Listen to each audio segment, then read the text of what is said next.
अस्सलाम वालेकुम viewers, welcome to back my YouTube channel. उम्मीद करता हूँ सब खैरियत से होंगे। आज हम बात करेंगे वोनिज़ा टैबलेट के बारे में। ये एक ब्लॉकर कॉम्पेटिव एसिड पोटाशियम है।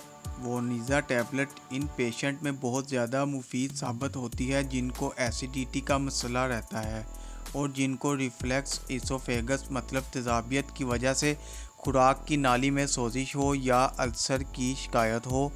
गैस्ट्रिक अल्सर मतलब कि मैदे का अल्सर, ड्यूडेनल अल्सर, छोटी आंत का अल्सर, इन पेशेंट में वोनिज़ा टैबलेट बहुत ज़्यादा फ़ायदेमंद साबित होती है। इस टैबलेट की कंपोजिशन में शामिल है वोनोप्राज़ान। ये 2 मुख्तलिफ mg में पाया जाती है, 20 mg और 10 mg में। मेरा आपको कंपोजिशन बताने का मकसद ये होता है कि आपने जब भी मेडिसिन ख़रीदनी है तो आपने मेडिसिन की कंपोजिशन यानी फार्मूला या जेनेरिक नेम ये आपने कंप्रोमाइज़ नहीं करना है, जबकि ब्रांड नाम ये कंपनी नाम पर कंप्रोमाइज़ किया जा सकता है।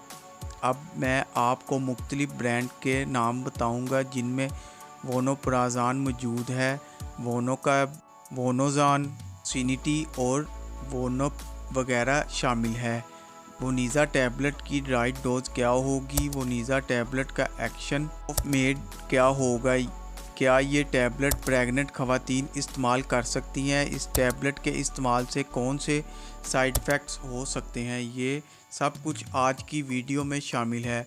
वोनिज़ा टैबलेट की राइट डोज होगी गैस्ट्रिक अल्सर के मरीज़ों में 20 mg पर डे, मतलब 20 mg वाली टैबलेट आपने दिन में एक बार लेनी है और ये आपने 1 माह इस्तेमाल करनी है।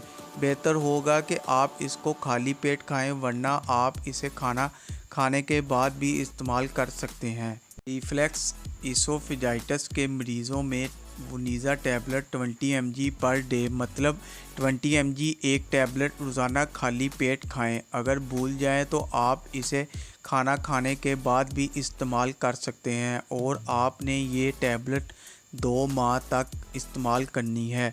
ड्यूडेनल अल्सर के मरीज़ में 20 mg पर डे, मतलब 20 mg वाली टैबलेट रोज़ाना एक खाली पेट खाएं। अगर खाना खाने के बाद भी इस्तेमाल करें तो भी कोई इशू नहीं है, आपने ये टैबलेट 1.5 माह इस्तेमाल करनी है।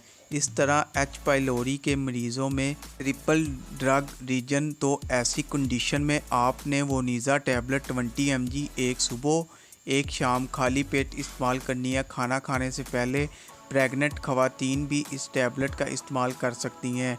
अब मैं आपको बताऊंगा वोनिज़ा टैबलेट कैसे मैदे में एसिड बनने से रोकती है।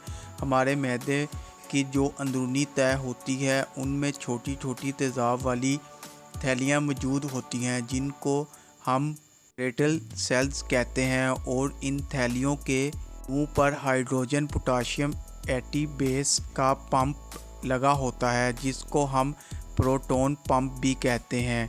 इस तरह जब कोई खाने पीने वाली चीज़ को देखता है या कोई इमोशनल कंडीशन हुई होती है तो पेरिटल सेल को एक तहरीक दी है कि अब मैदे में एसिड की मकदार को खारिज करें। फिर होता ये है कि पंप को चलाने के लिए पोटाशियम पंप के ज़रिए थैली के अंदर आ जाते हैं, जिसके नीचे में हाइड्रोजन थैली के अंदर मौजूद होता है, वो बाहर आता है और ये हाइड्रोजन में बाहर मौजूद क्लोरीन से मिलकर एसिड बनाता है जिसको हम कहते हैं हाइड्रोक्लोरिक एसिड।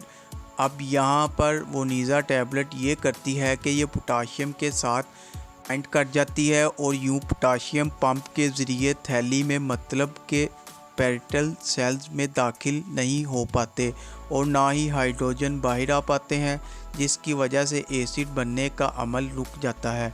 अब बात करते हैं इसके साइड इफ़ेक्ट्स के बारे में। कब्ज़, diarrhoea, skin rashes, taste abnormality वगैरह। उम्मीद है आपको वीडियो अच्छी लगी होगी, तो वीडियो को लाइक करें, शेयर करें और चैनल को अभी तक सब्सक्राइब नहीं किया तो चैनल को सब्सक्राइब करें और बेल के बटन को प्रेस करना ना भूलें ताकि न्यू वीडियो आप तक आसानी पहुंच सके।